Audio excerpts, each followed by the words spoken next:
యేసు లోక రక్షకుడు, యేసు పాప విమోచకుడు, యేసు లోక రక్షకుడు, యేసు పాప విమోచకుడు. ఎంత ఘోర పాపినైనను ఎంచక మరి క్షమించును.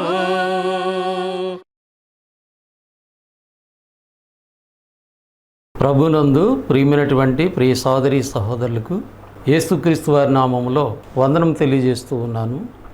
దేవుని యొక్క మహాదయను బట్టి, కృపను బట్టి, ఆత్మీయ జీవితం అనేటువంటి ఈ టీవీ కార్యక్రమాల ద్వారా దేవుని గూర్చినటువంటి సంగతులు మాట్లాడడానికి, నేర్చుకోవడానికి, వినడానికి దేవుడు మనకు అనుగ్రహిస్తున్నటువంటి మంచి సమయమును బట్టి దేవునికి నేను కృతజ్ఞతలు, స్తోత్రాలు చెల్లిస్తూ ఉన్నాను. ప్రభునందు ప్రియమైనటువంటి వారులారా, మరి యొక్క కార్యాలు మీ జీవితాల్లో రక్షణ, తద్వారా మీ జీవితాలు దేవునికి మహింకరంగా ఉంటున్నాయని మేము నమ్ముతూ ఉన్నాం. ఈ సమయంలో దేవుని యొక్క వాక్యము నుండి కొన్ని విషయాలు మనము ఆలోచన చేద్దాం.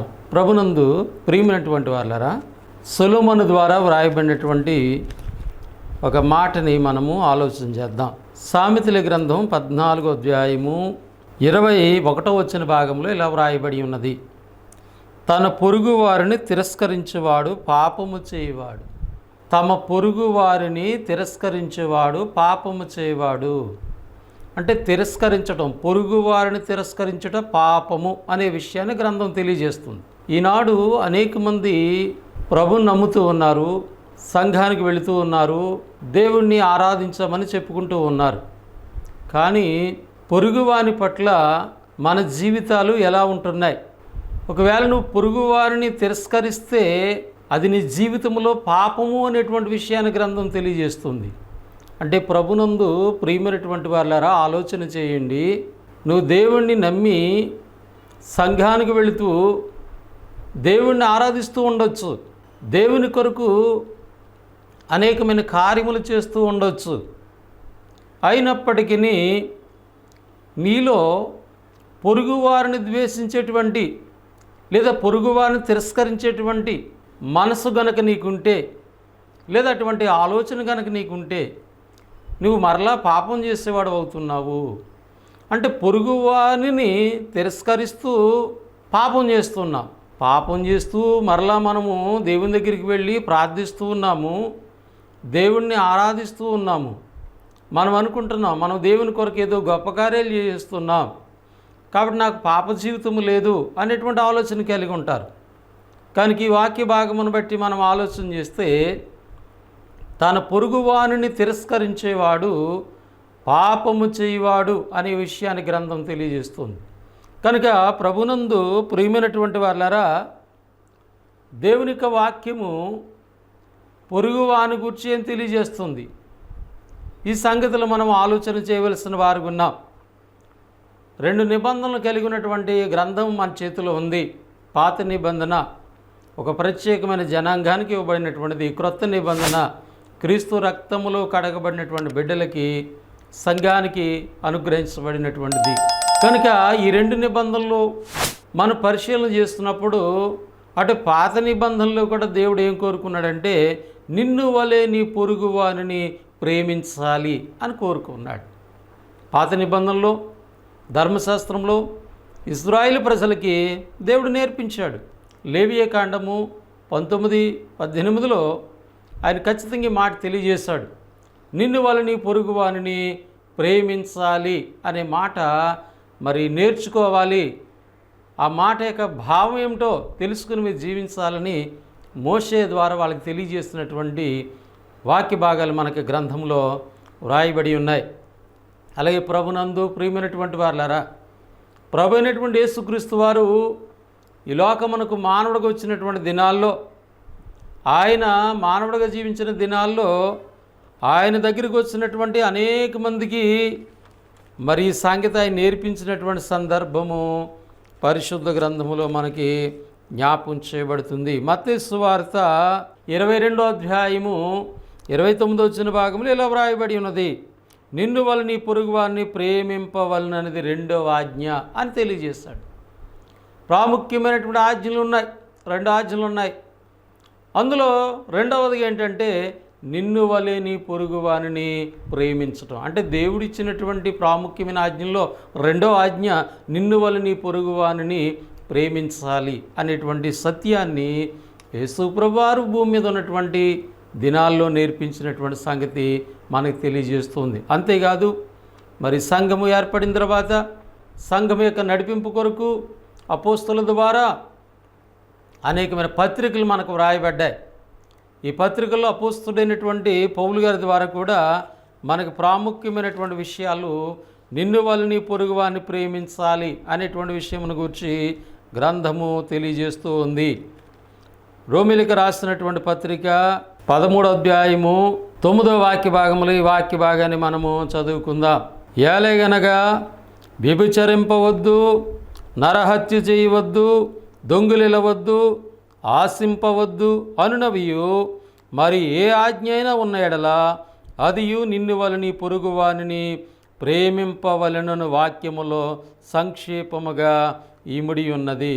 ప్రేమ పొరుగువానికి కీడు చేయదు గనక ప్రేమ కలిగి ఉండుట ధర్మశాస్త్రమును నెరవేర్చుటయే. ప్రభునందు ప్రియులారా, అపోస్తుడైనటువంటి పౌలు మరి సంఘానికి వ్రాయబడినటువంటి పత్రిక రోమిలికి రాసిన పత్రికలో నిన్ను వలె నీ పొరుగువాన్ని ప్రేమించడం ఎంత ప్రాముఖ్యమైనదో, నిన్ను వలె నీ పొరుగువాన్ని ప్రేమించడం ద్వారా ఈ ప్రేమ పొరుగువానికి హాని చేయదు.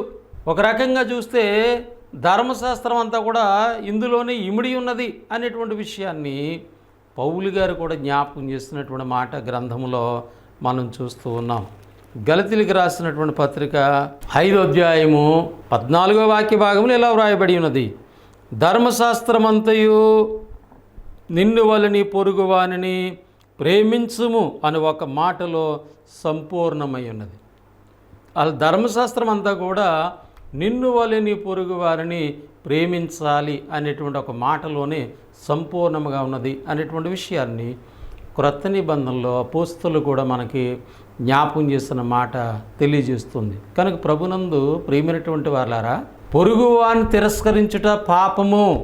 ఎందుకనంటే పొరుగువాని పట్ల దేవుని ఆలోచన నిన్ను వలె నీ పొరుగువాన్ని ప్రేమించాలి అని పాత నిబంధన కాలం ఉన్నటువంటి ప్రజలకి ఆయన నేర్పించాడు.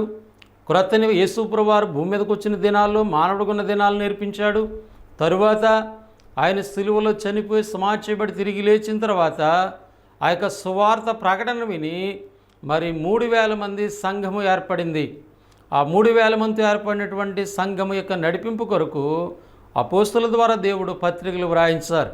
ఆ పత్రికల్లో కూడా దేవుడు జ్ఞాపకం చేస్తున్నటువంటి సంగతి ఏంటంటే నిన్ను వలె నీ పొరుగు వారిని ప్రేమించాలి. కనుక ప్రభునందు ప్రియమైనటువంటి వాళ్ళారా, దేవుడేమో పొరుగువారిని ప్రేమించటం ఇది చాలా ధన్యత, చాలా అవసరం అని దేవుడు నేర్పించాడు. మరి జ్ఞాని అయిన సొలొమోను ద్వారా మనం ప్రారంభ వచనాన్ని చూసాము. తన పొరుగువాన్ని తిరస్కరించుట పాపము అనే మాట చెప్పబడుతుంది. పొరుగువాన్ని ప్రేమించకపోతే ఏమవుతుందంటే నువ్వు తిరస్కరించినట్లే.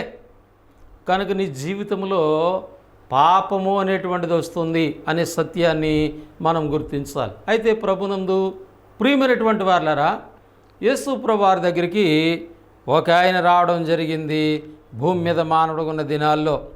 లూకాసు వార్త 10వ అధ్యాయము 25 నుండి కొన్ని సంగతులు చూసినప్పుడు, ఇదిగో ధర్మశాస్త్రోపదేశుడొకడు లేచి, బోధకుడా నిత్య జీవమునకు వారసుడొకటుకు నేనేమి చేయవలనని ఆయన శోధించుచు అడిగెను. నిత్య జీవానికి నేను వారసుడు కావాలంటే నేనేమి చేయాలని యేసు ప్రభువారిని ఒక ధర్మశాస్త్రోపదేశకుడు ఒకడు ప్రభువారిని అడిగారు.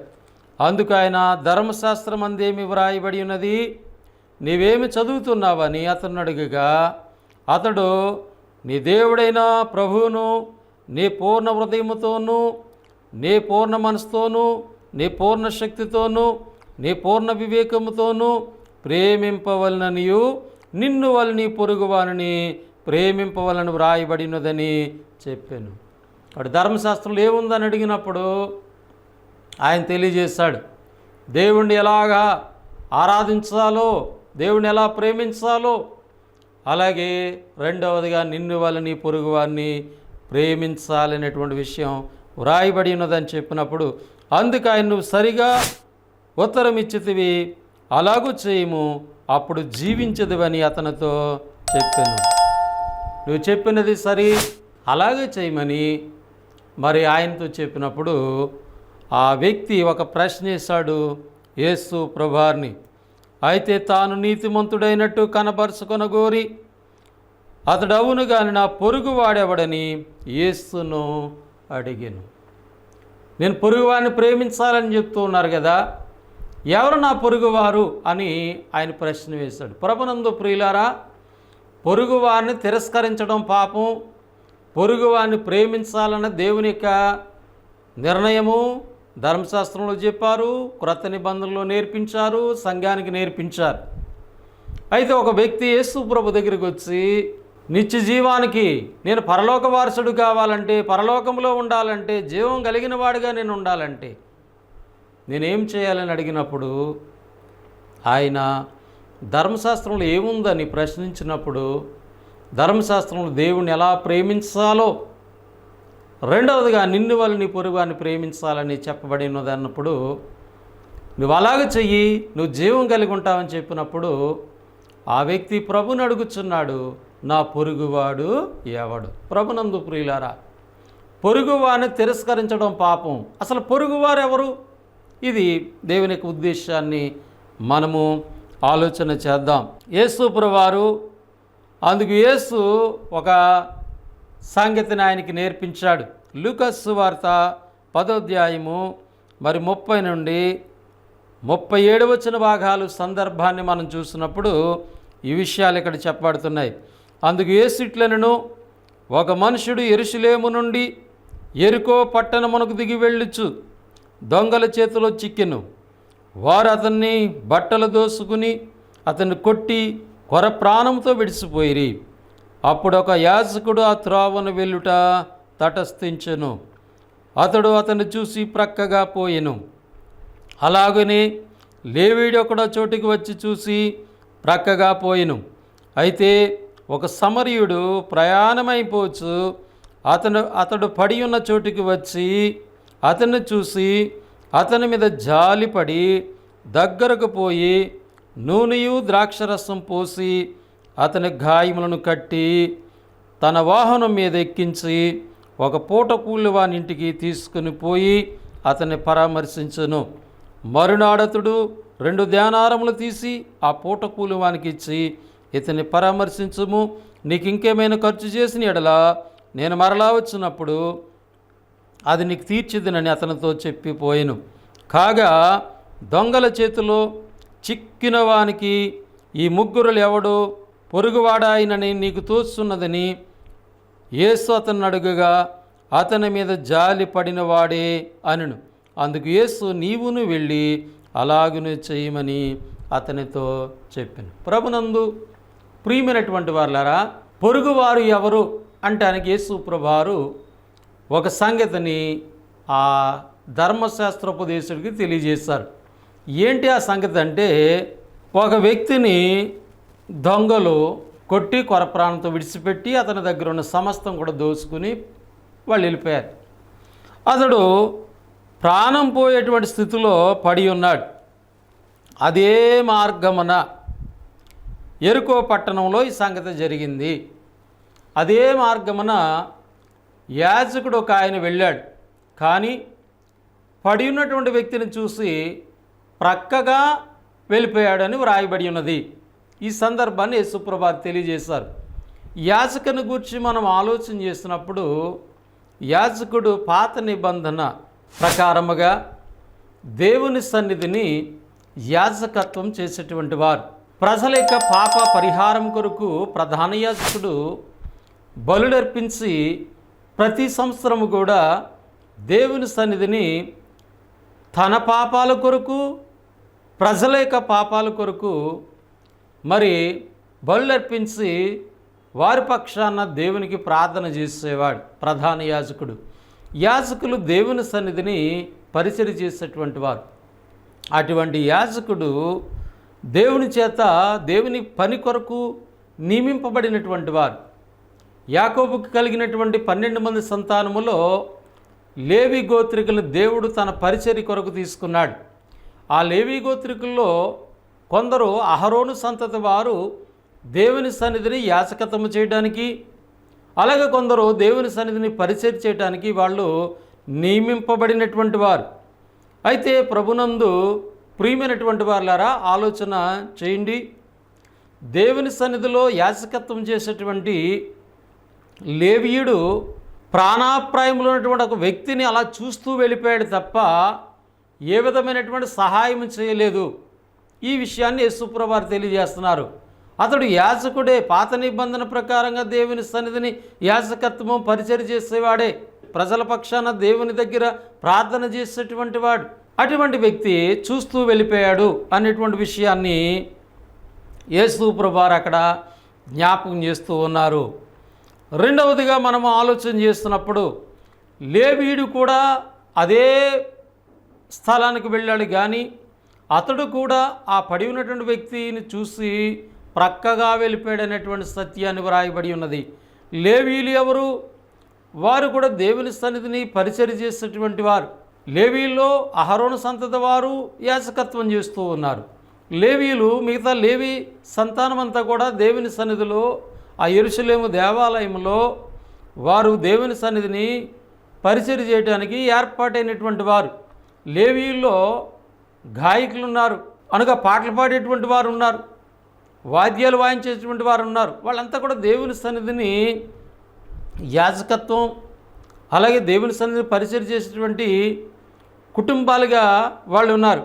అనగా మనం అర్థం చేసుకోవాల్సింది ఏంటంటే, దేవునిని ఎరిగినటువంటి వారు, దేవుని సన్నిధిని పరిచర్య చేసేటువంటి వారు, దేవునికి ప్రార్థన చేసేటువంటి వారు, యాజకుడు కానీ లేవీయులు, వాళ్ళు చూస్తూనే వెళ్ళిపోయారు. వాళ్ళిద్దరి గురించి చాలా స్పష్టంగా యేసుప్రభువు వారు తెలియజేశారు. అలాగనే లేవీయుడు ఒకడో చోటుకి వచ్చి చూసి ప్రక్కగా పోయెను. కనుక యాజకుడు ఆ వ్యక్తిని చూసి సహాయం చేయకుండా వెళ్ళిపోయాడు. అలాగనే లేవీయుడు కూడా అలాగే వెళ్ళిపోయాడనేటువంటి విషయాన్ని ప్రభువు తెలియజేశారు. అయితే ఒక సమరయుడు ప్రయాణమైపోవచ్చు, అతడు పడి ఉన్న చోటుకి వచ్చి అతను చూసి అతని మీద జాలిపడి దగ్గరకు పోయి అతని యొక్క గాయాలకి ద్రాక్షరసం పోసి గాయాలను కట్టి తన గాడిద మీద ఎక్కించుకొని ఒక పూట కూలివాని ఇంటికి తీసుకుపోయి అతన్ని పరామర్శించాడు. అతని కొరకు తనకున్నటువంటి దాంట్లో ఖర్చు పెట్టాడు. మరునాడు కూడా పూట కూలివాడితో చెప్తున్నాడు, ఇతన్ని ఇంకా పరామర్శించు, ఇతనికి కావాల్సిన చెయ్యి, నేను మరలా వస్తాను, ఇంకా నువ్వేమైనా ఖర్చు పెడితే అది నీకు తిరిగి ఇస్తాను అని చెప్పిన సందర్భాన్ని యేసుప్రభువు వారు తెలియజేస్తున్నట్లుగా వాక్య భాగం నుంచి మనం చూస్తున్నాం. మరి సమరయుల గురించి మనం ఆలోచన చేస్తే, సమరయులు వాస్తవంగా పాత నిబంధన ప్రకారంగా వాళ్ళు దేవునికి దూరస్తులను చేయబడిన వారు, దేవునికి దూరస్తులు. ఈ యూదులు సమరయులతో సాంగత్యము చేయరు. సమరయులకి యూదులకి సాంగత్యము లేదు. యేసుప్రభువు వారు భూమి మీద మానవుడుకున్న దినాల్లో ఒక సమరి స్త్రీతో మాట్లాడిన సందర్భంలో దాహానికి నీళ్ళు ఇమ్మన్నప్పుడు యూదుడివైనటువంటి నీవు సమరయులైనటువంటి మమ్మల్ని నీళ్ళు అడుగుచున్నావేమిటి అని ఆమె ప్రశ్న వేసింది. కనుక సమరయులు దేవునికి దూరంగా ఉన్నటువంటి స్థితిలో ఉన్నారు. వాళ్ళు యూదులు వారితో సహవాసము కలిగినటువంటి వారుగా లేరు. అంత మాత్రమే కాదు, యేసుప్రభువు వారు భూమి మీద మానవుడుకున్న దినాల్లో మొట్టమొదటిగా ఆయన ఏర్పాటు చేసుకున్నటువంటి 12 మంది అపోస్తులకి మరి అనేకమైన కార్యాల నిమిత్తము దేవుని కార్యాల కొరకు పంపిస్తూ ఆయన మొదటిగా ఇజ్రాయేలు ప్రజల యొద్దకు వెళ్ళమన్నాడు, కానీ అన్యజనుల దగ్గరికి కానీ సమరయులకు కానీ దగ్గరికి వెళ్ళొద్దు అన్నాడు. అంటే సువార్త వీళ్ళకి ఆలస్యంగా అందింది. ఎవరికి?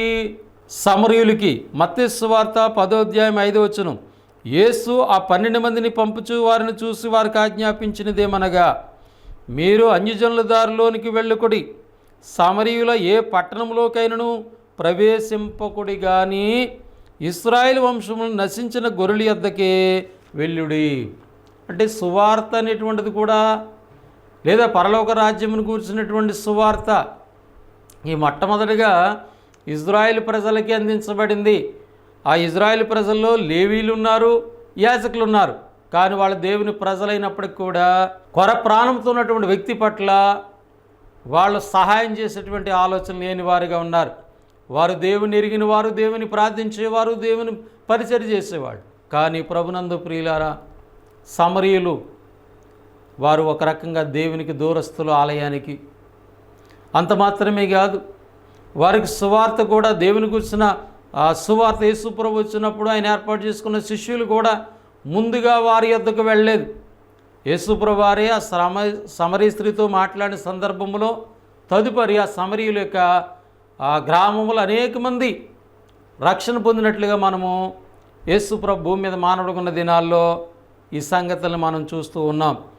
ఇంకా సమరీయుల యొక్క ప్రత్యేకత చూస్తే సమరీయుల్లో కృతజ్ఞత కలిగినటువంటి వారుగా కనపడుతూ ఉన్నారు. అంటే వాళ్ళు దేవుని యొక్క వర్తమానం ఆలస్యమైనప్పటికీ కూడా వారిలో ఇతరులకు సహాయం చేసేటువంటి ఆలోచన కలిగి ఉన్నారు. అలాగే దేవునికి కృతజ్ఞత చెప్పేవారు ఉన్నారు. యేసు ప్రభువారు భూమి మీద మానవుడిగా జీవించిన దినములలో 10 మంది కుష్ఠరోగులు ప్రభు దగ్గరికి వస్తారు. అయ్యా మమ్మల్ని శుద్ధులుగా చేయమన్నప్పుడు సరే మీరు వెళ్ళండి అని చెప్పినప్పుడు వారు మార్గంలో వెళుతుండగా వారు శుద్ధులవుతారు. ఈ 10 మందిలో ఒక్కడు తనకి స్వస్థత కలిగినని చూసి మళ్ళీ తిరిగి వచ్చి యేసు ప్రభువు వారికి కృతజ్ఞతలు చెప్తాడు. లూకా సువార్త 17వ అధ్యాయము 16వ భాగంలో గొప్ప శబ్దముతో దేవుని మహిమపరుచు తిరిగి వచ్చి ఆయనకు కృతజ్ఞతాస్తుతులు చెల్లించుచు ఆయన పాదముల యొద్ద సాగిలపడెను. వాడు సమరీయుడు. కాబట్టి ప్రభునందు ప్రియులారా, సమరీయుల్లో కృతజ్ఞతను దేవుని పట్ల, సమరీయుల్లో ఇతరుల పట్ల జాలిపడేటువంటి మనసు కలిగిన వారు ఉన్నారు. కనుక ఒక సమరీయుడు ఆ మార్గమును వచ్చాడు. మరి అతని దగ్గరికి వెళ్ళాడు, అతను చూసి జాలిపడ్డాడు, గాయములు కట్టాడు. మరలా తన గాడిద మీద తీసుకెళ్ళి ఒక పూటకుని వాని ఇంటి దగ్గర అతన్ని ఉంచి అతనికి కావలసిన సమస్తము చూసినట్లుగా యేసు ప్రభువారి సంగతి తెలియజేసి ఆ ధర్మశాస్త్రోపదేశకుడికి యేసు ప్రభువారి సంగతి చెప్పిన తర్వాత ఒక ప్రశ్న వేశారు. కాగా దొంగల చేతిలో చిక్కిన వానికి ముగ్గురులో ఎవడ పొరుగువాడా ఆయనని నీకు తోచున్నదని యేసు అతన్ని అడుగుగా అతని మీద జాలిపడిన వాడే అనిను. ఇప్పుడు ఆ ముగ్గురులో ఎవరు అతనికి పొరుగువాడంటే జాలిపడినవాడు. కాబట్టి ప్రభునందు ప్రియులారా, పొరుగువాన్ని తిరస్కరించడం పాపం. దేవుడు పొరుగువాన్ని ప్రేమించమనే చెప్పాడు.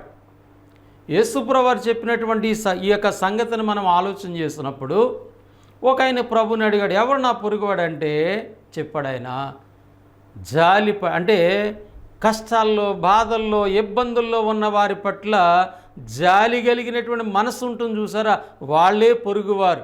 అంటే ఇప్పుడు ఇక్కడ పొరుగువాడు ఎవడు? సమరీయుడు పొరుగువాడు. ఎవరికి? ఆ గాయాలు పడినటువంటి వ్యక్తికి పొరుగువాడు. కాబట్టి ఆ వ్యక్తి ఎవరి పట్ల ప్రేమ కలిగి ఉండాలంటే నిన్ను వల్ల నీ పొరుగువాడు. ఎవడు పొరుగువాడు అంటే అతని పట్ల జాలి కలిగినవాడు. ఇతరుల పట్ల జాలి మనసు కలిగినటువంటి వారు పొరుగువాడిగా మనకున్నారనే సత్యాన్ని దేవుని వాక్యం తెలియజేస్తుంది. పొరుగువాడు అంటే మనం లోకంలో ఆలోచన చేస్తాం, నా పక్కన ఉన్న వాళ్ళు పొరుగువారు, నా ఎదురుగున్న పొరుగువారు. కాబట్టి వాళ్ళలో ఈ దైవ లక్షణం ఉంటే వారు ఖచ్చితంగా పొరుగువారే. కానీ దేవుని నమ్మినప్పటికీ కూడా లేవీల్లో లేదు, యాజకుల్లో లేదు ఈ లక్షణం. కానీ దేవునికి దూరస్తులుగా ఉన్నటువంటి ఆ సమరీయుల్లో మనం చూస్తున్నాము దేవుని మనసు.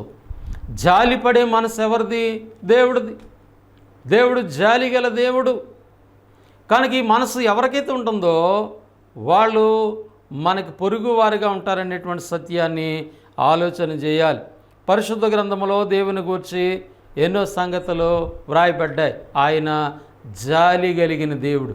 అంటే జాలి పడ్డం అనేటువంటి ఈ సంగతి ఎవరి దగ్గర ఉందంటే దేవుని దగ్గర ఉంది. కీర్తన గ్రంథము 103వ అధ్యాయం 13వ భాగంలో దేవుని గురించి ఇలా వ్రాయబడి ఉన్నది. తండ్రి తన కుమారుల ఎడల జాలి పడినట్లు యెహోవా తన యందు భయభక్తులు గలవారి ఎడల జాలిపడును. దేవుడు తన యందు భయభక్తులు గలవారి ఎడల జాలిపడేటువంటి దేవుడు. మానవులందరి పట్ల కూడా జాలి చూపిస్తున్నాడు ఆయన. ఇంకా ఆయన పట్ల ఎవరైతే భయము భక్తి కలిగి ఉన్నారో ఆ బిడ్డల ఎడల దేవుడు జాలిపడేవాడు. కాబట్టి దేవుడి యొక్క గుణం ఏంటంటే జాలిపడే మనసు ఉంది దేవునికి. ఆ మనసు ఎవరిలో అయితే ఉంటుందో వారు ఇతరులకి పొరుగువారిగా ఉంటారు. అంటే దేవుని మనసు కలిగినటువంటి వారిని ఎవరైతే తిరస్కరిస్తారో, ఎవరైతే బాధ పెడతారో, వాళ్ళు పాపం చేస్తున్నారు, వాళ్ళు దేవుణ్ణి నమ్మినప్పటికీ కూడా, లేదా వాళ్ళు సేవ చేసినప్పటికీ కూడా, లేదా వాళ్ళు దేవుని సన్నిధిలో బోధించేవారు ఉన్నప్పటికీ కూడా, నీకు దేవుని యొక్క మనసు లేకపోతే నువ్వు పాపంలో ఉంటున్నావు అనేటువంటి సత్యాన్ని దేవుని వాక్యం తెలియజేస్తుంది. అందుకనే క్రొత్త నిబంధనలో మనం ఆలోచన చేస్తున్నప్పుడు కొలస్సీ పత్రిక 3వ అధ్యాయం 12వ వచన భాగంలో సంఘానికి పౌలు గారు ఈ విషయాన్ని తెలియజేశారు. కాగా దేవుని చేత ఏర్పరచబడిన వారును పరిశుద్ధులను ప్రియులైన వారికి తగినట్లు మీరు జాలిగల మనస్సును, దయాలత్వమును, వినయమును, సాత్వికమును, దీర్ఘశాంతమును ధరించుకోవాలి. కనుక క్రీస్తునందున్నటువంటి బిడ్డలు, సంఘంలో ఉన్నటువంటి వారు జాలిగల మనసు కలిగిన వారికి ఉండాలి. ఈ గుణాన్ని, ఈ మనసును మనం కలిగి ఉండాలి. బైబిల్ తెలియజేస్తున్నది, క్రీస్తు యేసును కలిగినటువంటి ఈ మనసును నీవు కలిగి ఉండాలి. క్రీస్తు లాంటి మనసు మనం కలిగి ఉండాలి ప్రభునందు ప్రియులారా. అంటే జాలిగల మనసు ఏం చేస్తుందో తెలుసా? ఇతరుల పట్ల సహాయపడేవారుగా చేస్తుంది, ఇతరుల పట్ల ప్రేమ కలిగేవారుగా చేస్తుంది. అందుకనే నిన్ను వాళ్ళని పొరుగు వారిని ప్రేమించాలి అనేటువంటి విషయాన్ని మరి దేవుడు తన గ్రంథంలో జ్ఞాపకం చేస్తాడు. కనుక మనము మంచి సమరీయుల్లాగా ఉండాలి. సమరీయుడు ఏ విధంగా జాలి కలిగినటువంటి వాడికి ఉన్నాడో, ఇతరుల పట్ల ప్రేమ కలిగిన వాడికి ఉన్నాడో, ఇతరులకు సహాయం చేసేవాడికి ఉన్నాడో, అలాగా మనం కూడా ఉండాలని దేవుని పిల్లైనటువంటి వారికి, సంఘంలో ఉన్నటువంటి వారికి ఈ వాక్యం మనకి హెచ్చరిక చేస్తుంది. సామెతల గ్రంథం 24:11లో చావునకు పట్టబడిన వారిని నువ్వు రక్షించాలని చెప్పబడుతుంది. చావునకు ఈ లోకంలో అనేక మంది దేవుని ఎరుగుక, సత్యమును ఎరుగుక, సువార్తకు లోబడక అనేక మంది నశించిపోతూ ఉన్నారు. వారి ఆత్మలు నరకానికి వెళ్ళిపోయేటువంటి స్థితిలో ఉన్నాయి. అట్టివారిని నీవు రక్షించాలని దేవుని వాక్యం తెలియజేస్తుంది. రెండవదిగా నువ్వు ఇతరులకు సహాయపడేటువంటి వాడికి ఉండాలి. యాకోబు పత్రిక 2వ అధ్యాయం 14-16 వచ్చిన భాగములలో నీకు విశ్వాసం ఉన్నా కానీ విశ్వాసానికి క్రియలు ఉండాలి అని చెప్పబడుతుంది. ఏంటి ఆ క్రియలు అంటే, నీకు ఎవరైనా ఒకరు ఆహారం లేనటువంటి ఒక సహోదరుడు కానీ సహోదరు కానీ కనపడినప్పుడు వారికి నువ్వు చేతనైతే ఆహారం పెట్టాలి, కానీ నువ్వు వెళ్ళి భోజనం చేయని చెప్పడం వల్ల ఉపయోగం లేదని బైబిల్ చెప్తుంది.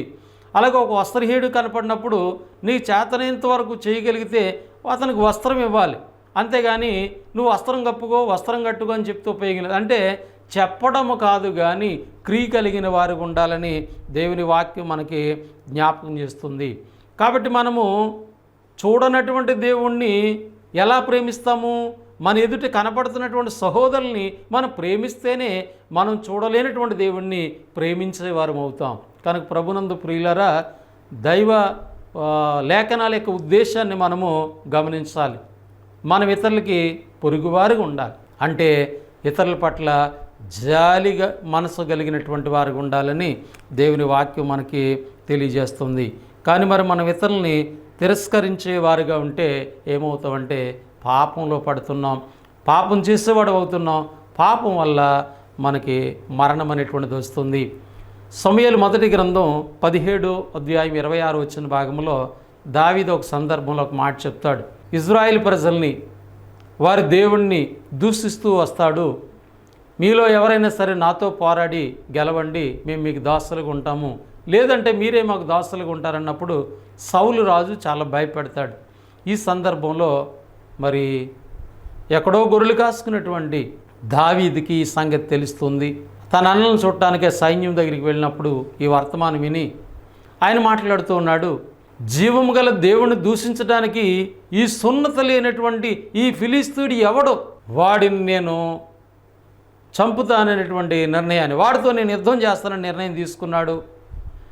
మరి దేవుణ్ణి, జాలి కలిగి దేవుణ్ణి గమనించండి. దేవుడు ఎలాంటి వాడు? జాలి కలివాడు.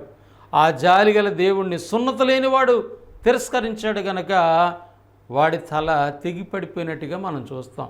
గొలియతుని దావీదు వడిసెల రాయితో కొట్టడం, తర్వాత అదే ఖడ్గం తన తెచ్చిన ఖడ్గంతోనే, గొలియతే తీసుకొచ్చిన ఖడ్గంతోనే తన తల నరికినటువంటి సందర్భాన్ని మన గ్రంథంలో చూస్తున్నాం. అంటే ఖచ్చితంగా పాపము వల్ల మరణం అనేటువంటిది వస్తుంది. కనుక పాపం చాలా సులువుగా చిక్కులు పెడుతుందని గ్రంథంలో మనం చూస్తాం. కనుక ప్రభునందు ప్రియమైనటువంటి ప్రియ సోదరి సహోదరులారా, ప్రేమతో ఈ వాక్య భాగాన్ని మీకు తెలియజేస్తాను. దీని ఉద్దేశాన్ని ఆత్మీయంగా ఆలోచన చేయండి. పొరుగువారిని తిరస్కరించడం పాపం. ఎవరు పొరుగువారో యేసుప్రభువు వారు మనకు బోధించారు. దేవుడు పొరుగువాని పట్ల ప్రేమ కలిగిన వారుగా మనం ఉండాలని కోరుకున్నాడు. పొరుగువాడంటే జాలి కలిగిన వాడు. వాస్తవంగా దేవుడిని నమ్మి దేవుని సేవ చేసిన యాజకుడు కానీ లేవిడి కానిలో జాలి గల మనసు లేదు. కాబట్టి ఈనాడు చాలామంది మేము దేవుణ్ణి కలిగి ఉన్నామని అనుకుంటున్నారు. కానీ దేవుని మనసు నీలో లేకపోతే, దేవుని ఉద్దేశాలు నీలో లేకపోతే నువ్వు మళ్ళీ పాపంలో ఉన్నట్టే. కాబట్టి ఇతరులు మనం తిరస్కరించడం కాదు, కానీ ఇతరుల పట్ల మనం ప్రేమ కలిగిన పిల్లలుగా సత్యాన్ని తెలియజేస్తూ వారు కూడా దేవుని మనసు కలిగినటువంటి పిల్లలుగా ఉండటానికి మనం ప్రయత్నం చేయాలి. కనుక దేవునికి ఉద్దేశాలను మనం గమనిద్దాము, దేవునిలో కొనసాగుదాం, అనేక మందికి మేలుకరమైన బిడ్డలుగా ఉందాము. దేవుని ద్వారా మనకు రావాల్సిన ప్రతి మేలు పొందుకుందాం. దేవుడు అట్టి కృపట్టి ప్రేమ నా జీవితాల్లో దయచేయని కోరుతూ ప్రేమతో మాటలు తెలియజేస్తూ ముగిస్తూ ఉన్నాను. మీ అందరికీ నా వందనములు. పరిశుద్ధుడైన మా తండ్రి, ప్రేమగల ప్రభు, మీకు స్తోత్రములు, స్తుతులు, కృతజ్ఞతలు చెల్లిస్తూ ఉన్నాము. మీ కృపను బట్టి, ప్రేమను బట్టి మమ్మల్ని జ్ఞాపకం చేసుకుని ఆత్మీయ జీవితం కార్యక్రమాల ద్వారా పాలు పొందడానికి, మీ మాటలు వినిపింపజేయడానికి కృప చూపారు. చెప్పబడిన మాటలు నిష్ప్రయోజనం కాకుండా అనేక మంది బిడ్డల జీవితాల్లో దీవెన రక్షణకరంగా ఉండేటట్టు సహాయం చేయండి. మీ మాటలు ఎవరైతే వింటున్నారో వారందరినీ మీరు జ్ఞాపకం చేసుకోండి. నాయన ఈ సమయంలో నాకు సహకరించినటువంటి స్థానిక సంఘము, ఆర్థికంగా ప్రోత్సహిస్తున్న బిడ్డలను దీవించండి. టీవీ పరిచర్య కొరకు సహకరిస్తున్న వారిని జ్ఞాపకం చేసుకోండి. ఈ యొక్క మమ్మల్ని పరిపాలించిన నాయకుల, అధికారులు, మా దేశ రాష్ట్ర ప్రజలందరి కొరకు మేము ప్రార్థిస్తూ యేసుక్రీస్తు నామములు ప్రార్థన అడిగి వేడుకొనుచున్నాము తండ్రి, ఆమెన్. వందనములు. దేవుడు మిమ్మల్ని, మీ కుటుంబాన్ని దీవించి ఆశీర్వదించునుగాక. ఆమెన్. నీలోనే ఆనందం నా దేవా, నీలోనే నాకు జీవం. నీలోనే ఆనందం నా దేవా, నీలోనే నాకు జీవం.